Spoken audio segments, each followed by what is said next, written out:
वंदना की मुद्रा में बैठ जाइए। निखिल जैनी है। कल्याण मंदिर मुदारुमवद्धो वेदी वीतावया प्रदमो नितमंग्रि पद्मम् संसार सागर निमज्जद शेष जंतु पोताय मानमभिनम में जिनेश्वरस्य। बोले अनंतानंत परम सिद्ध भगवानी की, देवादिदेव श्री 1008 आदिनाथ भगवानी की, चिंतामणि श्री पार्श्वनाथ भगवानी की। आपकी आवाज़ ऐसी लग रही है जैसे आप लोगों का उपास हो गया हो। उपास तो महाराज लोगों का है। धर्म तेज शासन नायक भगवान महावीर स्वामी की, परम पूजनीय संत सोमणी समाधि श्रमण गुरुदेव आचार्य शेखर सुमति सागर जी महाराज की, परम पूजनीय वात्सल मूर्ति आचार्य शेखर अजित सागर जी महाराज की, परम पूजनीय आचार्य शेखर विराग सागर जी महाराज के, अहिंसामयी विश्व धर्म की धर्म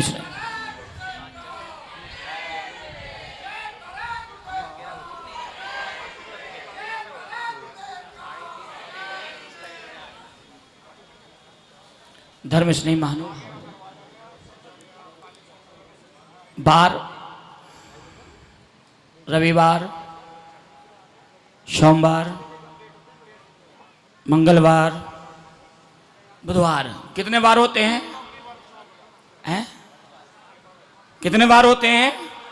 7 बार होते हैं। और 7 बार किसी न किसी तीर्थंकर भगवान से जुड़ा हुआ होता है। किसी न किसी बार में किसी न किसी तीर्थंकर प्रभु की आराधना करते हैं। लेकिन एक बार और है, एक बार और है। यदि उस बार से व्यक्ति अपनी भावनाओं से जुड़ जाए, एक बार और है यदि व्यक्ति उससे भली भांति जुड़ जाए, तो सारे भगवान, सारे तीर्थंकर अपने आप उससे जुड़ जाते हैं।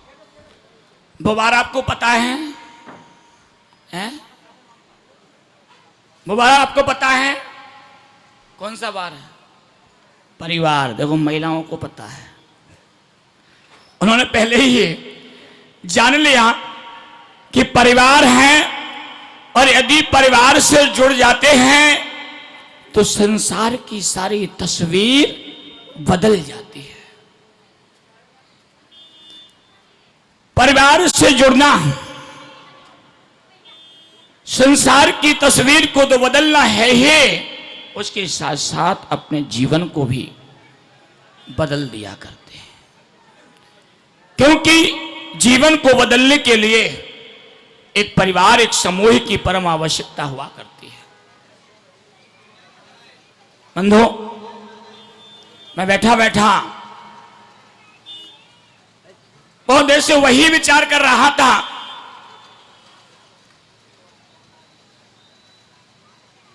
कि जब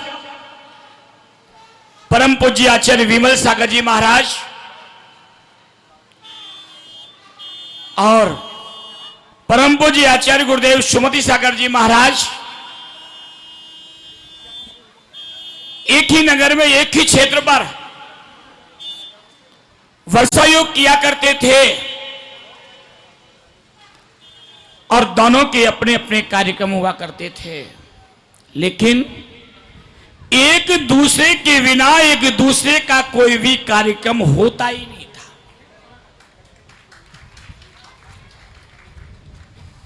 आचार्य विमल सागर जी महाराज कहा करते थे, मुझे 2-3 चातुर्मास साथ में करने का अवसर मिला। आचार्य विमल सागर जी महाराज कहा करते थे, जब तक हमारे मंच पर आचार्य सुमति सागर जी नहीं आते, तब तक हमारा मंच अधूरा लगता है। और जब तक मैं आचार्य सुमति सागर जी महाराज के मंच पर नहीं पहुंच जाऊं तब तक मुझे मेरे मन में शांति नहीं हुआ करती है। वो महान आचार्य भले ही इस वर्तमान समय में हमारे बीच नहीं है, लेकिन उन दोनों आचार्य भगवंतों की वही महान परंपराएं, वही शिष्य परंपराएं आज गाजियाबाद में भी विद्यमान है। निश्चित है संतों का समागम, संत मिलन और संतों का सानिध्य एक साथ एक अवसर पर पुण्य के योग से मिलता है। नीतिकरण लिखा है, पुण्य पुंज बिन मिल ही न संता। किसके बिना संतों का सानिध्य नहीं मिलता? पुण्य के बिना। जब तक तीव्र पुण्य ना हो, तीव्र पुण्य का योग ना हो, तब तक संतों का चरण सानिध्य प्राप्त नहीं होता। ये गाजियाबाद की धरती का, आप सभी का तीव्र पुण्य कर्म का योग है।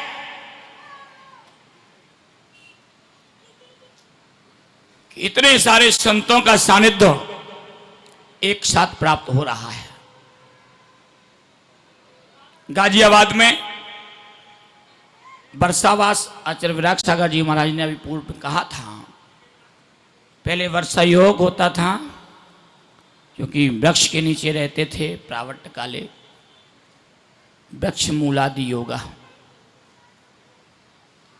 और अब क्या होता है? वर्षा वास। पहले साधु जंगलों में निवास क्या करते थे, इसलिए कि उत्कृष्ट शयनन होता था। एक साथ महीनों महीनों के उपवास करने की शक्ति हुआ करती थी, जिसके कारण से किसी प्रकार के कोई विकल्प नहीं हुआ करते थे। अब पंचम काल है, हीन शयनन का समय है, इसलिए जंगलों की वहां स्थितियां वर्तमान के शयनन में सहन नहीं होती हैं। इसलिए साधुओं को जंगलों से धर्मशालाओं की ओर प्रयाण करना पड़ा। धर्मशालाओं में आकर के निवास और वास करना पड़ा। श्रावकों को धर्म लाभ प्राप्त हो, इसलिए विभिन्न स्थानों पर साधुओं के वर्षा योग हो जाया करते हैं। उस वर्षा योग में साधु और श्रावक दोनों का योग होते हुए साधु तो अपनी साधना को किया करते हैं, लेकिन श्रावक आराधना करके पुण्य का सृजन कर लिया करते हैं। यह निश्चित है कि हमारे पास कितना योग और समय है कि जिसके माध्यम से हम वर्षा योग में उस धर्म लाभ को ले सकें, धर्म आराधना को कर सकें। क्योंकि प्रत्येक व्यक्ति का समय व्यस्त समय है, और व्यस्त समय में से धर्म आराधना के लिए समय निकालना वर्तमान के परिप्रेक्ष्य में बहुत कठिन हो रहा है। बड़ा मुश्किल का क्षण होता है कि इन मुश्किल के क्षणों में व्यक्ति धर्म आराधना के लिए समय निकाल ले। जिसने इन मुश्किल के क्षणों में या व्यस्ततम समय में से धर्म आराधना के लिए समय निकाला, उनके लिए ही कहा है कि उनका तीव्र पुण्य योग है, और उस पुण्य योग में वे अपने पुण्य के वर्धन हेतु उस धर्म आराधना के लिए समय का सदुपयोग करते हैं। समय तो अपनी गति से निरंतर निकलता जाएगा। जो समय निकल गया वह समय पुनः लौट करके वापस आता नहीं है। इसलिए बंधो, जितने समय के क्षण हमारे धर्म आराधना में योग और नियोग के साथ समायोजित हो जाएं, वही समय की मर्यादा, वही समय का योग पुण्य के संसाधनों को एकत्रित कर दिया करता है। और जो समय गुजर गया, जो समय व्यतीत हो गया, वह समय पुनः लौट करके नहीं आता। इसलिए बंधु, हमें भी अपने प्रत्येक समय को बड़े उत्साह के साथ में धर्म आराधना में लगाना चाहिए और उस समय के साथ अपने जीवन की परिकल्पनाओं को संयम की साधना हेतु बढ़ाने का पुरुषार्थ करना चाहिए। क्योंकि संतों का सानिध्य केवल प्रवचन सुनने के लिए ही नहीं, यद्यपि अपने जीवन को परिवर्तित करने के लिए भी प्राप्त होता है। थोड़ा थोड़ा सा समय भी संयम की ओर यदि लगाने का प्रयास करते हैं तो छोटा छोटा सा नियम भी उस संयम की साधना में योग बन करके महान संयम की ओर बढ़ाने में सहायक बन जाया करता है। इसलिए बंधो, वर्षा योग की स्थापना, वर्षा योग का काल विशेष पुण्य के अवसरों को, क्षणों को लेकर के आता है, जिनके माध्यम से हम अपने जीवन के प्रत्येक क्षण को बदलने का पुरुषार्थ करते हैं। इसलिए बंधो, इसी कड़ी में आगे आने वाले समय में जुलाई के माह में भगवान पार्श्वनाथ का निर्वाण कल्याणक 29 जुलाई को, और निश्चित है बहुत सारे लोग संबित शिखर की यात्रा करके अपने पुण्य के संयोजन में लगते हैं। उसी पार्श्वनाथ भगवान के निर्वाण कल्याणक के अवसर पर घंटाघर जैन मंदिर पर 4 दिवसीय वक्तांबर महाकुंभ का भी 26 जुलाई से 29 जुलाई तक किया जा रहा है।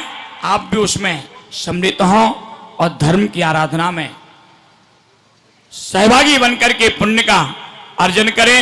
इसलिए हमें अपने जीवन में संतों की महिमा और गरिमा और बहुमान के साथ में अपने पुण्यार्जन के साधनों को जहां जैसे जिस प्रकार से मिले, किसी प्रकार की अपेक्षा के बिना उन संसाधनों के माध्यम से पुण्य का सृजन करना चाहिए।